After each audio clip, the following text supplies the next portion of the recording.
siya. Carbon plated, racing foam, China brand. Napakaganda pa. At mura pa. Ang brand niya ay syempre X-Step. Yan. Wide footer ako. At ang dami kong problema nung una akong nag-explore ng mga sapatos. 73 kilometers kung straight na takbo na 530 ang pace, hindi sumakit ang paa ko. Yung midfoot niya, lambot. Ang ganda ng bounce. Hindi siya kalambutan, hindi rin siya katigasan. Nasa middle siya. Ang heels niya, hindi rin siya nag-heel slip para sa akin. Ang mid to forefoot niya, maluwag, accommodating.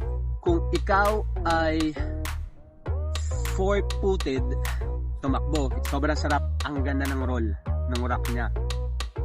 Pag ikaw ay mid-foot, ang ganda pa rin ng roll nito. Kaya lang, pag ikaw ay heel striker, gaya ko, no, may pagka napapagod na ako, nag-heel strike na ako, magbe-break ka talaga dito. As in, ang lalim ng heel strike nito, hindi ka makaka-recover agad. Tinokbo ako dito ng 440 minutes per kilometer, halos hindi napagod yung paa ko. Pero sa easy runs, negative ang easy run dito.